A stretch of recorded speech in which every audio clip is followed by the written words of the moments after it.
그러면 보수주의와 진보주의의 그 신념이 어떤 차이가 나는가를 사안별로 좀 생각을 해보도록 하죠. 첫 번째는 전통 대 미래입니다. 보수주의자들은 앞에서 언급했듯이 역사 속에서 자연스럽게 흘러내려온 전통, 가치, 제도들, 삶의 형태들을 굉장히 중요하게 여겨요. 그래서 그것을 급격하게 변화시키는 것은 오히려 우리의 삶을 안 좋게 만든다라고 생각을 합니다. 대표적인 보수주의자 중에 한 사람이 처칠인데요. 윈스턴 처칠이 이런 얘기를 했습니다. 나는 과거 속에 사는 것을 좋아한다.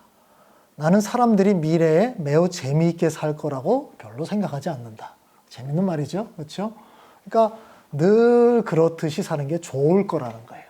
새로운 변화? 이게 별로 안 좋다고 생각하는 거죠. 그러니까 지금까지 우리가 사는 방식이 이유가 있다는 거예요. 다 살아남은 것들이니까. 그러니까 그렇게 역사의 검증이 끝난 거 이게 좋은 거 아니냐라는 거죠. 그러나 진보주의자들은 어떻게 생각합니까? 그렇게 생각하지 말고 우리는 미래를 향해서 나가야 되지 않냐.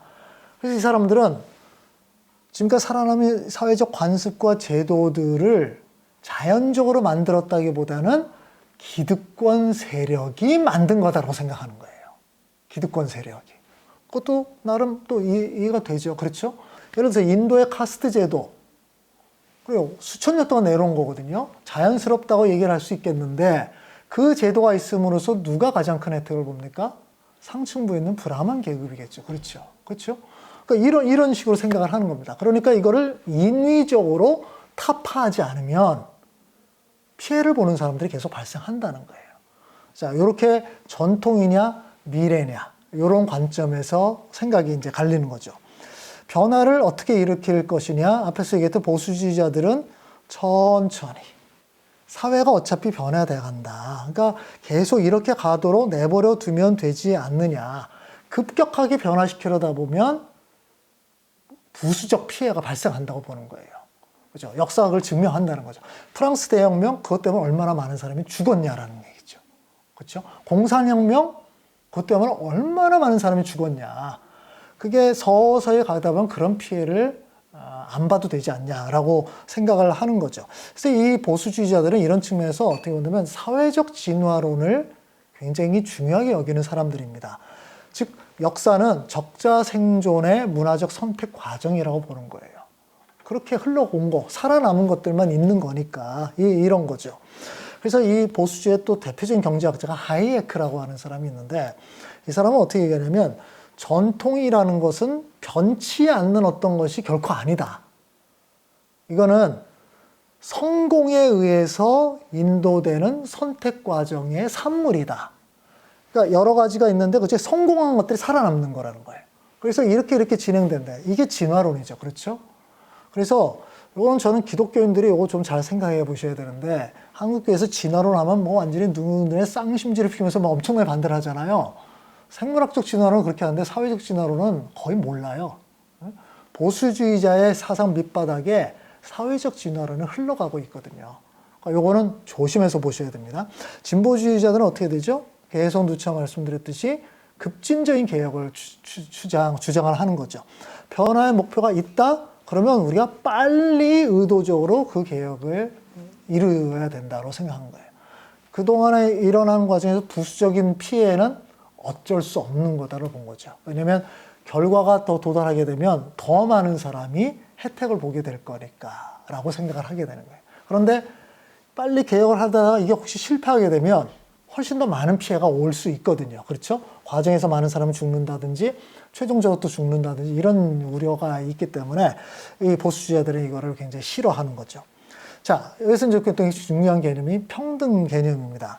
평등 개념이 뭐냐면 보수주의자들은 이 평등이라는 개념 자체를 별로 썩 좋아하지는 않는데 보수주의자들이 말하는 평등은 뭐냐면 기회의 평등과 절차의 평등이에요.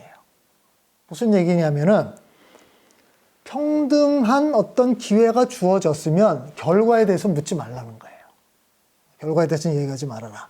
그래서 결과가 불평등하게 나타났다는 거, 이거는 우리의 고려사항이 아니다. 과정이 평등했으면 됐지 않느냐는 거예요. 예를 들어서 10사람이 100m를 달리기를 한다 그러면 똑같은 땅에서 똑같은 신발을 신고 똑같이 뛴다? 이게 절차의 평등인 거죠. 그러면 갔다 보면 이제 1등에서 10등까지 나타났잖아요. 그럼 어쩔 수 없는 거지 않냐. 우리가 그렇게 약속을 한 거니까. 이 결과에 대해서 왈가왈부하지 말아라. 이렇게 생각을 하고 있는 거죠. 그래서 그 에드먼드 버크라는 보수주의자의 대부에 있는 사람이 이렇게 얘기를 합니다. 모든 사람들은 평등한 권리를 갖고 있지만 평등한 것은 아니다. 그러니까 결과가 불평등한 거는 받아들여라. 그런 얘기를 하고 있는 거죠. 그래서 사회의 역동성을 확보하기 위해서는 이렇게 자유롭게 경쟁을 하도록 내버려 둬야 된다. 그래야 낮은 지위에 있는 사람이 더 높은 지위에 올라가려고 애써서 노력을 하고 그 노력이 모여서 사회가 발전해 간다고 보는 거예요. 이런 측면에서 경쟁을 굉장히 중요하게 여기는 것이죠. 그래서 결과를 보정하려는 시도를 굉장히 싫어해요. 결과를 보정하는 방법 중에 하나가 뭡니까? 사회에서 세금이에요. 그래서 보수주의자들은 기본적으로 세금을 싫어합니다. 어쩔 수 없이 세금을 내야 된다고 할지라도 그걸 과도하게 내는 걸 굉장히 싫어해요. 그래서 세금에 대해서 어떻게 생각하냐면 이거는 국가가 개인의 재산을 강탈해 가는 거다라고 생각합니다. 이게 보수주의적 생각입니다. 그러나 진보주의자들은 어떻게 합니까? 절차의 평등보다 결과의 평등이 훨씬 더 중요하다고 여기는 거예요. 왜 그러냐면 이것도 생각해 보면 우리 사회에서 있는 대한민국 사람들은 이거 수용하기 쉽지 않아요. 우리 사람들은 절차의 평등과 과정의 평등만 있으면 나머지는 해라라는 생각을 많이 받아들이기 때문에. 근데 진보주의자들이 이렇게 주장하는 이유는 뭐냐면 어떤 결과가 나온 것은 사회 구성원들이 다 기여한 것이기 때문이라는 거예요. 그래서 1등에서 10등까지 나와서 이 사람은 100만 원 주고 이 사람은 10만 원밖에 안 줬다.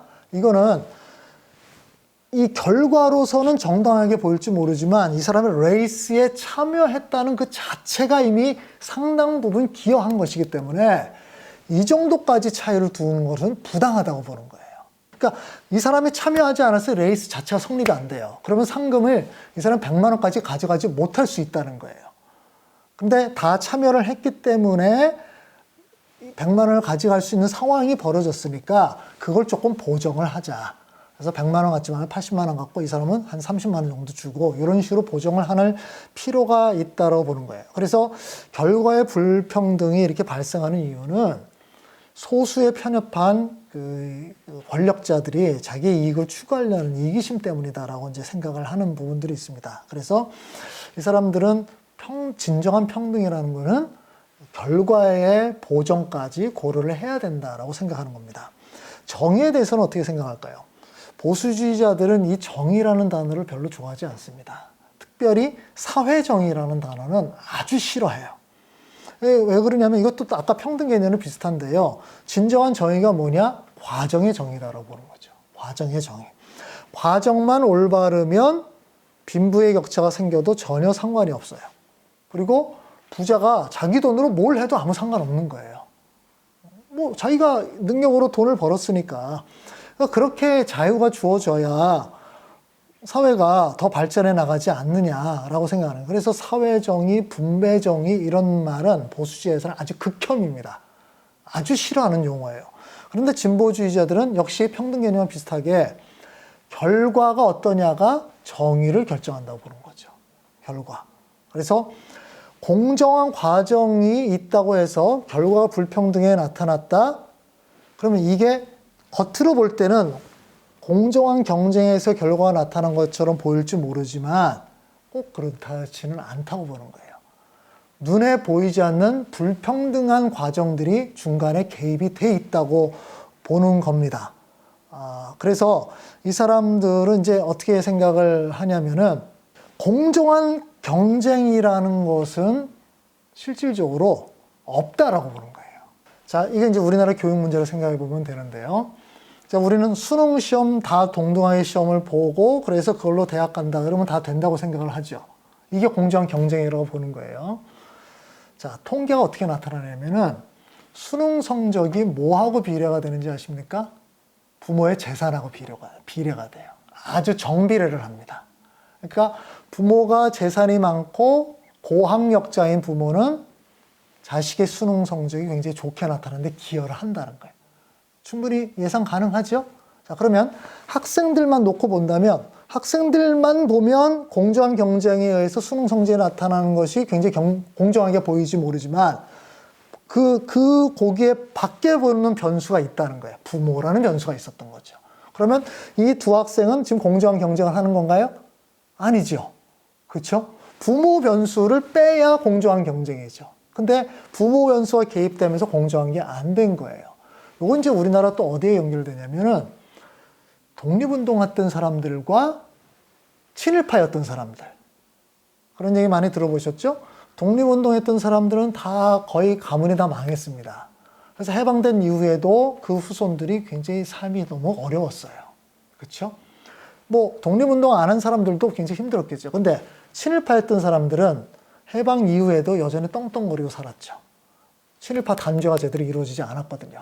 그 사람들이 사회의 전반적인 부분에서 세력을 여전히 형성했었어요. 그러면 그 후손들 입장에서 보면 독립운동가의 후손들이 동일하게 공부해서 수능시험 봐서 대학을 가는 거와 친일파의 후손이 공부해서 수능을 봐서 대학 가는 게 공정한 경쟁일 수 있겠냐라는 겁니다. 진보주의자들은 이 부분을 문제 삼는 거예요. 진정하게 정의로우려면 이런 것까지 고려를 해야 된다라고 보는 거죠. 그렇죠? 이게 미국에서도 이제 이런 얘기가 나오는 거죠. 어떤 얘기죠? 백인들과 흑인들. 그렇죠? 백인들은 수백 년 동안 노예를 부리면서 재산을 축적해오면서 사회를 형성해 왔어요. 흑인들은 수백 년 동안 노예로 살다가 1860년대에 노예 해방이 됐지만 실질적으로 그러니까 그 해방된 자유를 누리게 된 건 1900년대 중반부터였거든요. 그러니까 지금 흑인들이 실질적인 자유를 누리게 된 건 5, 60년 이상 그 정도밖에 안 됩니다. 그러면 지금 백인과 흑인이 공정한 경쟁을 한다? 그 공정한 경쟁이 도대체 뭐냐라는 거예요. 이게 이제 논쟁거리가 되는 겁니다. 보수주의자들은 지금에 있는 흑인과 백인만 놓고 생각하자. 그러나 진보주의자들은 아니야. 그를 둘러싼 전체적 환경도 고려를 해야 이게 정의로운 것이 아니냐라고 이제 주장하는 거죠. 자유라는 개념이 굉장히 중요한데요. 보수주의자들이 가장 중요하게 여기는 게 자유입니다.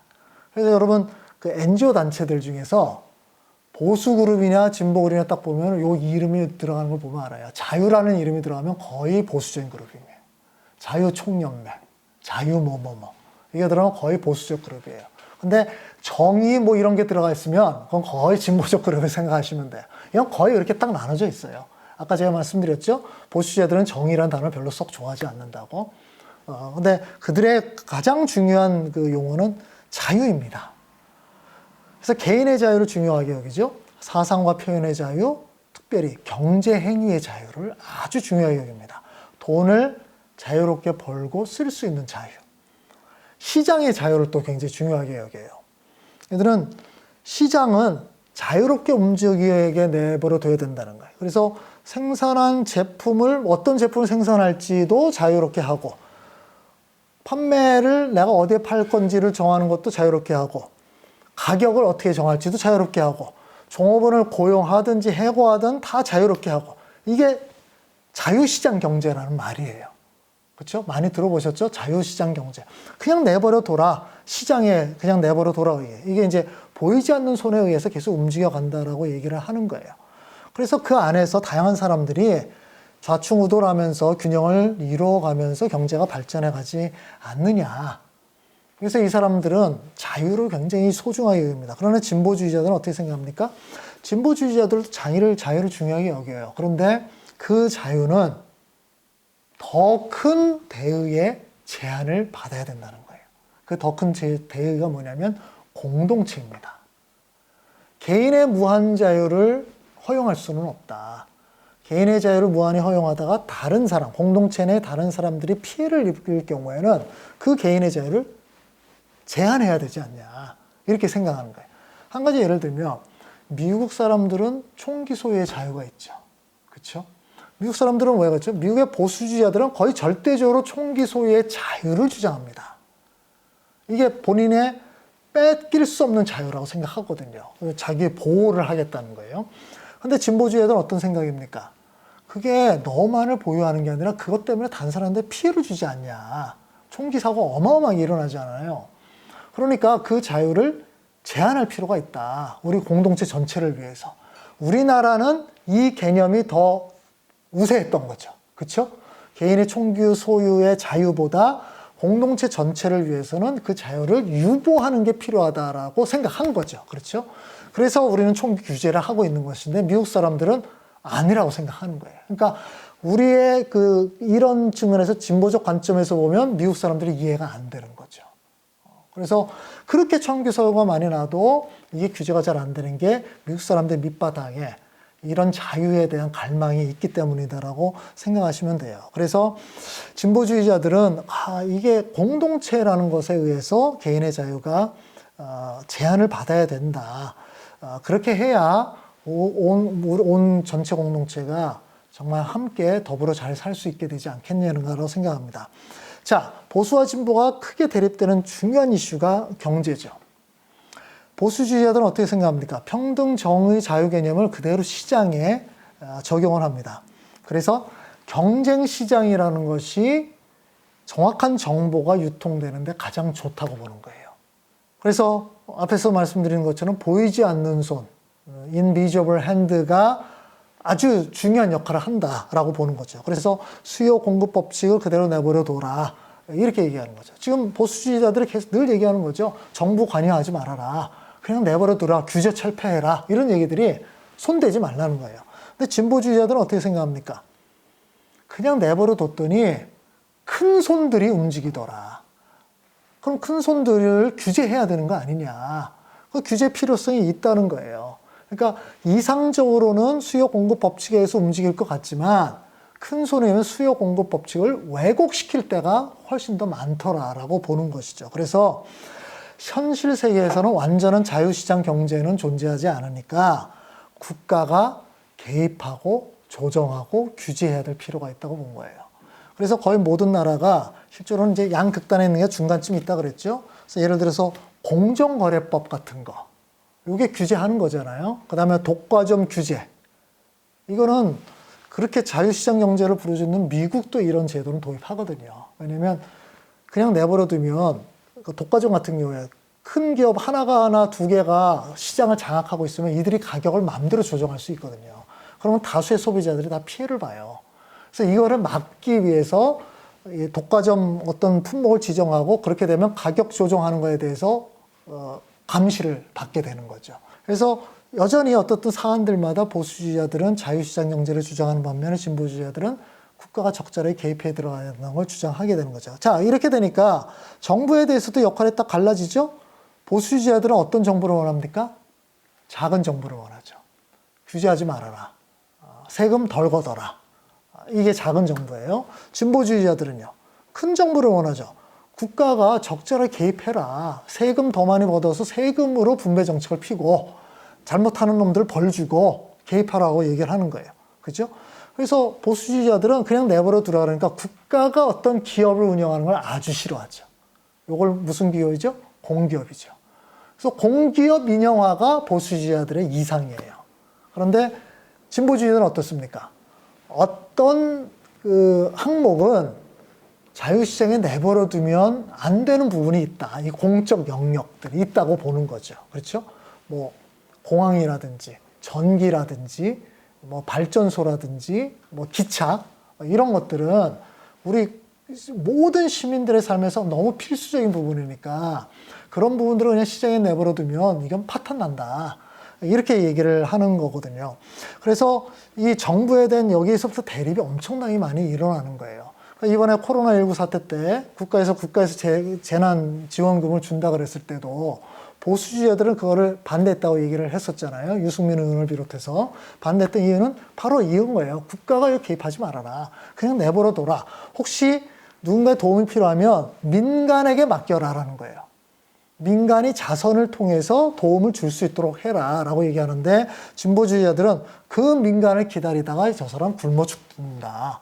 국가의 역할이 뭐냐. 그런 사람들을 살리는 거 아니냐. 그러니까 강제적으로 어떤 일들을 해야 된다라고 보게 되는 겁니다.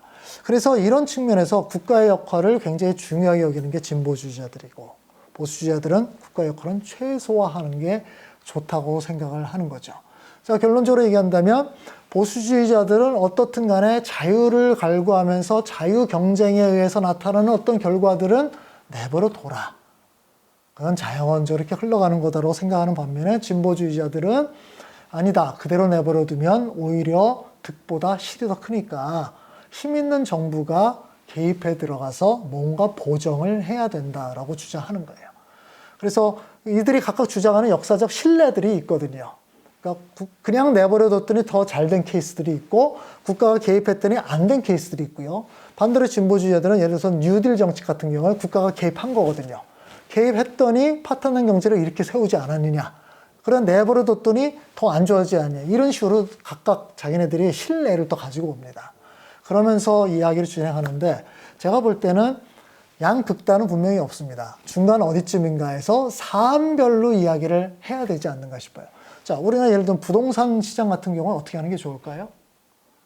보수주의자처럼 내버려 두는 게 좋을까요? 아니면 진보주의자처럼 국가가 규제에 들어가는 게 좋을까요?